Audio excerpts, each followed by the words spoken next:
ప్రపంచంలోనే అతిపెద్ద ప్రజాస్వామ్య దేశంలో ఎన్నికలు లేకుండా దశాబ్దం గడిపిన రాష్ట్రం జమ్మూ కాశ్మీర్. తాజాగా దేశంలోని 4 రాష్ట్రాలకు అసెంబ్లీ ఎన్నికల స్కెడ్యూల్ను విడుదల చేయగా అందులో కశ్మీర్ ఉండడంతో హడావిడి పెరిగింది. ఈ మధ్య ఉగ్రమూకల గోల ఎక్కువైన కశ్మీర్లో ఎన్నికలు సజావుగా సాగుతాయా అనే సందేహం కూడా వస్తోంది. ఇక కశ్మీర్కి కొత్త డీజీపీ అపాయింట్మెంట్ మరో సంచలనంగా నిలిచింది. ఇంతకీ ఈ ఎన్నికలు ఎందుకంత ప్రత్యేకంగా నిలుస్తున్నాయి? కొత్త డీజీపీ నళిన్ ప్రభాత్ ప్రభావం ఎలా ఉండబోతోంది?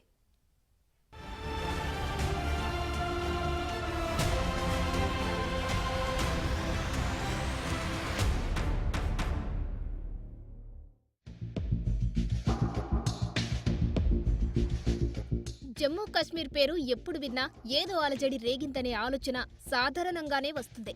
ముఖ్యంగా ఏ బాంబు పేలిందో, ఎంతమంది ఉగ్రవాదులు పట్టుబడ్డారో, ఎంతమంది సైనికులు ప్రాణాలు కోల్పోయారో అని కలవరం కలిగించే అంశాలే గుర్తుకొస్తాయి. నిజమే, రావణ కాష్టంలా కశ్మీర్ ఎప్పుడూ కాలుతూనే ఉంటుంది. ఒకవైపు ఉగ్రవాదులు, మరోవైపు రాజకీయాలు కశ్మీర్ని వార్తల్లో ఉడికిస్తారు. ఇక కేంద్రంలో బీజేపీ అధికారం చేపట్టినప్పటి నుండి కశ్మీర్లో రాజకీయం మరింత రాజుకుందనడంలో సందేహమే లేదు. ఒక దశలో జమ్మూ కశ్మీర్ పరిస్థితులు సినిమాలకెక్కి సంచలనం సృష్టించాయి. నిజానికి కశ్మీర్లో ప్రజల స్థితిగతుల సంగతి మెయిన్ స్ట్రీమ్ భారత ప్రజలకు ఏమాత్రం తెలియదనడంలో సందేహమే లేదు. అక్కడ జరిగే ఉగ్రదాడులు, కశ్మీర్ చుట్టూ తిరిగే రాజకీయాలు మాత్రమే భారతీయ ప్రజలకు తెలిసే అంశాలు. ఇప్పుడు ఇలాంటి రాష్ట్రం కాదు, కేంద్రపాలిత రాష్ట్రంలో ఎన్నికల హడావిడి ఆసక్తిని రేపుతుంది. 6 ఏళ్ల క్రితం గవర్నర్ పాలన వచ్చిన తర్వాత కశ్మీర్లో ఎన్నికల రచ్చ సుప్రీంకోర్టుకు చేరింది. దీంతో ఈ ఏడాది సెప్టెంబర్ చివరిలోపు ఎన్నికలు నిర్వహించాల్సి వచ్చింది. కాబట్టి మహారాష్ట్ర, హర్యానా, జార్ఖండ్తో పాటు జమ్మూ కశ్మీర్ అసెంబ్లీకి ఎన్నికలను నిర్వహించనున్నారు.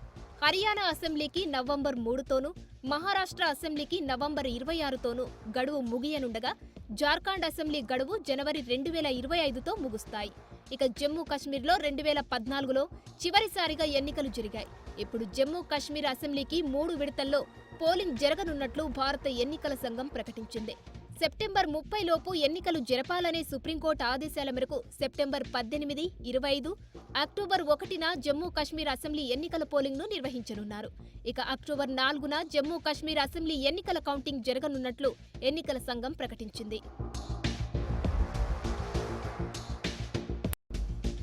అయితే 2019లో జమ్మూ కశ్మీర్ ప్రత్యేక హోదా రద్దు చేసిన తర్వాత, రాష్ట్ర హోదాను ఉపసంహరించుకున్న తర్వాత ఇవే అక్కడ మొదటి ఎన్నికలు.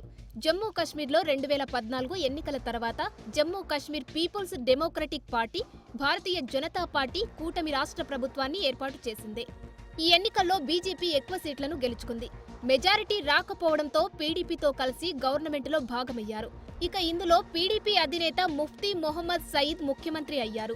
అయితే ముఖ్యమంత్రి ముఫ్తీ మొహమ్మద్ 2016 జనవరిలో మరణించారు. కొంతకాలం గవర్నర్ పాలన తర్వాత మెహబూబా ముఫ్తీ తదుపరి ముఖ్యమంత్రిగా ప్రమాణ స్వీకారం చేశారు. జూన్ 2018లో పీడీపీ నేతృత్వంలోని ప్రభుత్వానికి బీజేపీ మద్దతును ఉపసంహరించుకోగా జమ్మూ కశ్మీర్లో గవర్నర్ పాలన విధించారు. ఆ రాష్ట్రంలోని రాజకీయ పార్టీలు ప్రభుత్వాన్ని ఏర్పాటు చేయడానికి రెడీగా ఉన్నామంటూ గవర్నర్కు లేఖలు పంపినప్పటికీ నవంబర్ 2018లో జమ్మూ కశ్మీర్ గవర్నర్ సత్యపాల్ మాలిక్ రాష్ట్ర అసెంబ్లీని రద్దు చేశారు. ఇక డిసెంబర్ 2018న రాష్ట్రపతి పాలన విధించారు.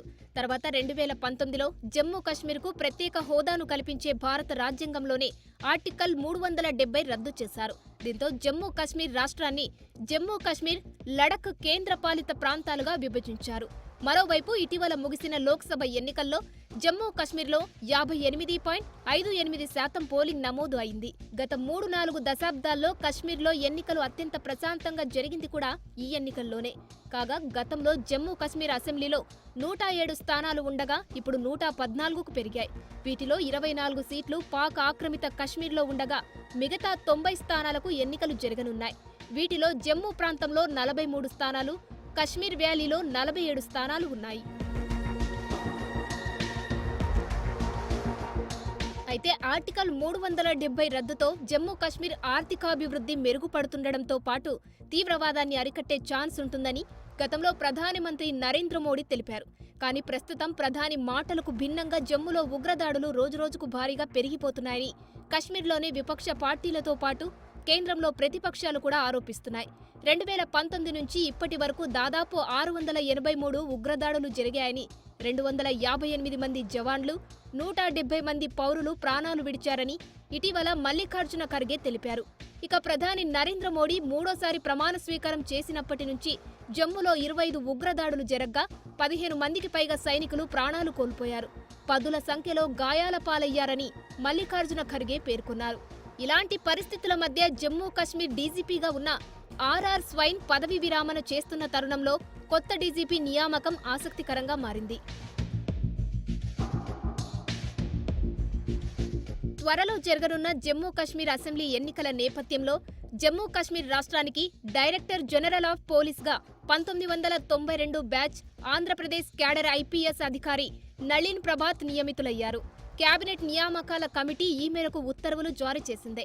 ఇప్పటి వరకు నేషనల్ సెక్యూరిటీ గార్డ్స్ ఎన్ఎస్జీకి అధిపతిగా పనిచేస్తున్న ఆయన్ని కేంద్ర ప్రభుత్వం ఏరికోరి జమ్మూ కశ్మీర్ బాధ్యతలు అప్పగించింది. సీమాంతర ఉగ్రవాదుల దుశ్చర్యలతో సతమతమవుతున్న ఈ రాష్ట్రంలో అత్యంత సవాళ్లతో కూడిన ఎన్నికల ప్రక్రియను సజావుగా నిర్వహించేందుకే ఈ నిర్ణయం తీసుకున్నట్టు అర్థమవుతుంది. ప్రస్తుతం ఆయన జమ్మూ కశ్మీర్కు ప్రత్యేక డీజీపీగా విధులు నిర్వహిస్తున్నారు.